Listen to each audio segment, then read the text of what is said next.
സങ്കീർത്തനങ്ങൾ അദ്ധ്യായം 106. ഇസ്രായേലിൻ്റെ അവിശ്വസ്തതയും ദൈവത്തിൻ്റെ കാരുണ്യവും.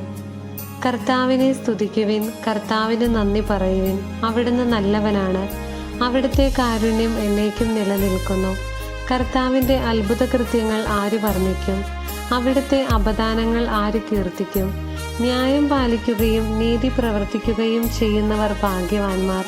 കർത്താവെ, അവിടുന്ന് ജനത്തോട് കാരുണ്യം കാണിക്കുമ്പോൾ എന്നെ ഓർക്കണമേ. അവിടുന്ന് അവരെ മോചിപ്പിക്കുമ്പോൾ എന്നെ സഹായിക്കണമേ. അങ്ങയുടെ തിരഞ്ഞെടുക്കപ്പെട്ടവരുടെ ഐശ്വര്യം കാണാൻ എനിക്കിടയാകട്ടെ. അങ്ങയുടെ ജനത്തിൻ്റെ സന്തോഷത്തിൽ ഞാൻ പങ്കുചേരട്ടെ. അങ്ങയുടെ അവകാശത്തോടൊപ്പം ഞാൻ അഭിമാനം കൊള്ളട്ടെ. ഞങ്ങളും ഞങ്ങളുടെ പിതാക്കന്മാരും പാപം ചെയ്തു, ഞങ്ങൾ അനീതി പ്രവർത്തിച്ചു, ഞങ്ങൾ ദുഷ്ടതയോടെ പെരുമാറി. ഞങ്ങളുടെ പിതാക്കന്മാർ ഈജിപ്തിലായിരുന്നപ്പോൾ അങ്ങയുടെ അത്ഭുതങ്ങളെ ഗൗനിച്ചില്ല. അങ്ങയുടെ കാരുണ്യാതിരേകത്തെ അവർ അനുസ്മരിച്ചില്ല. അവർ ചെങ്കടൽ തീരത്ത് വെച്ച് അത്യുന്നതനെതിരെ മത്സരിച്ചു. എന്നിട്ടും അവിടുന്ന് തൻ്റെ മഹാശക്തി വെളിപ്പെടുത്താൻ വേണ്ടി തൻ്റെ നാമത്തെ പ്രതി അവരെ രക്ഷിച്ചു.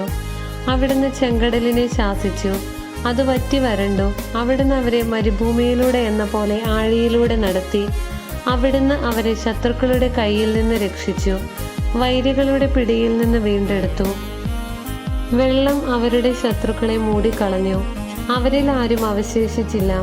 അപ്പോൾ അവിടുത്തെ വാക്കുകൾ അവർ വിശ്വസിച്ചു, അവർ അവിടുത്തേക്ക് സ്തുതി പാടി. എങ്കിലും അവർ അവിടുത്തെ പ്രവൃത്തികൾ വേഗം മറന്നു കളഞ്ഞു, അവിടുത്തെ ഉപദേശം തേടിയില്ല. മരുഭൂമിയിൽ വെച്ച് ആസക്തി അവരെ കീഴടക്കി, വിജന പ്രദേശത്ത് വെച്ച് അവർ ദൈവത്തെ പരീക്ഷിച്ചു. അവർ ചോദിച്ചത് അവിടുന്ന് അവർക്ക് കൊടുത്തു, എങ്കിലും അവരുടെ ഇടയിലേക്ക് മാരക രോഗം അയച്ചു. ജനം പാളയത്തിൽ വെച്ച് മോശയുടെയും കർത്താവിൻ്റെ വിശുദ്ധനായ അഹറോന്റെയും നേരെ അസൂയാലുക്കളായി. അപ്പോൾ ഭൂമി പിളർന്ന് ദാഥാനെ വിഴുങ്ങുകയും അബീറാമിൻ്റെ സംഘത്തെ മൂടിക്കളയുകയും ചെയ്തു. അവരുടെ സമൂഹത്തിൽ അഗ്നിബാധയുണ്ടായി. അഗ്നിജ്വാല ദുഷ്ടരെ ദഹിപ്പിച്ചു കളഞ്ഞു. അവർ ഹോറബിൽ വെച്ച് കാളക്കുട്ടിയെ ഉണ്ടാക്കി. ആ വാർപ്പ് വിഗ്രഹത്തെ അവർ ആരാധിച്ചു. അങ്ങനെ അവർ ദൈവത്തിന് നൽകേണ്ട മഹത്വം പുല്ലു തിന്നുന്ന കാളയുടെ ബിംബത്തിന് നൽകി.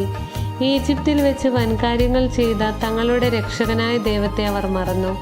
ഹാമിൻ്റെ നാട്ടിൽ വെച്ച് വിസ്മയനീയമായ പ്രവൃത്തികളും ചെങ്കടലിൽ വെച്ച് ഭീതിജനകമായ കാര്യങ്ങളും ചെയ്തവനെ അവർ വിസ്മരിച്ചു. അവരെ നശിപ്പിക്കുമെന്ന് അവിടുന്ന് അരുളി ചെയ്തു. അവിടുന്ന് തെരഞ്ഞെടുത്ത മോശ ജനത്തിന് മറയായി. അവിടുത്തെ മുൻപിൽ നിന്ന് തടഞ്ഞില്ലായിരുന്നെങ്കിൽ ക്രോധം അവരെ നശിപ്പിക്കുമായിരുന്നു. അവർ മനോഹരമായ ദേശം നിരസിച്ചു, അവിടുത്തെ വാഗ്ദാനം വിശ്വസിച്ചില്ല. അവർ തങ്ങളുടെ കൂടാരങ്ങളിലിരുന്ന് പിറുപിറുത്തു, കർത്താവിൻ്റെ കൽപ്പന അനുസരിച്ചില്ല. മരുഭൂമിയിൽ അവരെ വീഴ്ത്തുമെന്നും അവരുടെ സന്തതികളെ ജനതകളുടെയും രാജ്യങ്ങളുടെയും ഇടയിൽ ചിതറിക്കുമെന്നും അവിടുന്ന് കരമുയർത്തി ശപഥം ചെയ്തു. അവർ പെയോറിലെ ബാലിൻ്റെ അനുയായികളായി. നിർജീവ ദേവന്മാർക്ക് അർപ്പിച്ച് ബലിവസ്തുക്കൾ ഭക്ഷിച്ചു. അവർ തങ്ങളുടെ പ്രവൃത്തികൾ കൊണ്ട് കർത്താവിൻ്റെ കോപം ജ്വലിപ്പിച്ചു. അവരുടെ ഇടയിൽ ഒരു മഹാമാരി പടർന്നു പിടിച്ചു. അപ്പോൾ ഫിനെഹാസ് ഇടപെട്ടു. അതോടെ മഹാമാരി നിലച്ചു. തന്മൂലം അവൻ തലമുറകളോളം നീതിമാനായി കരുതപ്പെട്ടു. മെരീബ ജലാശയത്തിനടുത്ത് വെച്ച് അവർ അവിടുത്തെ പ്രകോപിപ്പിച്ചു. അവർ മൂലം മോശയ്ക്കും ദോഷമുണ്ടായി. അവർ അവന് മനോവേദനയുളവാക്കി. അവൻ വിവേകരഹിതമായി സംസാരിച്ചു. കർത്താവ് കൽപ്പിച്ചതുപോലെ അവർ ജനതകളെ നശിപ്പിച്ചില്ല.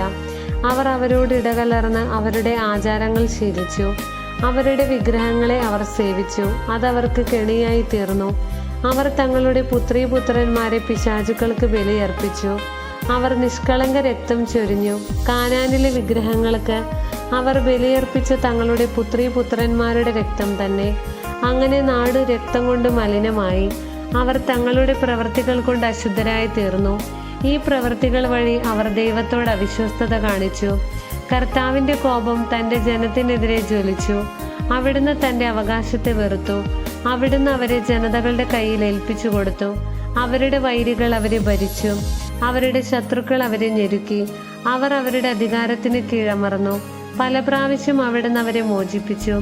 എങ്കിലും അവർ മനഃപൂർവ്വം അവിടുത്തെ ധിക്കരിച്ചു. തങ്ങളുടെ അകൃത്യ നിമിത്തം അവർ അധപ്പതിച്ചു. എന്നിട്ടും അവരുടെ നിലവിളി കേട്ട് അവിടുന്ന് അവരുടെ കഷ്ടത പരിഗണിച്ചു. അവിടുന്ന് അവർക്ക് വേണ്ടി തൻ്റെ ഉടമ്പടി ഓർമ്മിച്ചു. തൻ്റെ കാരുണ്യാതിരേകം മൂലം അവിടുത്തെ മനസ്സലിഞ്ഞു. അവരെ തടവുകാരാക്കിയവർക്ക് അവരോട് സഹതാപം തോന്നാൻ അവിടുന്ന് ഇടയാക്കി. ഞങ്ങളുടെ ദൈവമായ കർത്താവെ, ഞങ്ങളെ രക്ഷിക്കണമേ. ജനതകളുടെ ഇടയിൽ നിന്ന് ഞങ്ങളെ ഒരുമിച്ച് കൂട്ടണമേ. അവിടുത്തെ പരിശുദ്ധ നാമത്തിന് കൃതജ്ഞത അർപ്പിക്കാനും അവിടുത്തെ സ്തുതിക്കുന്നതിൽ അഭിമാനം കൊള്ളാനും ഞങ്ങൾക്ക് ഇടവരട്ടെ. ഇസ്രായേലിന്റെ ദൈവമായ കർത്താവ് എന്നേക്കും വാഴ്ത്തപ്പെട്ടവനാകട്ടെ. ജനം മുഴുവനും ആമേൻ എന്ന് പറയട്ടെ. കർത്താവിനെ സ്തുതിക്കുവിൻ. ദൈവമായ കർത്താവിന് സ്തുതി.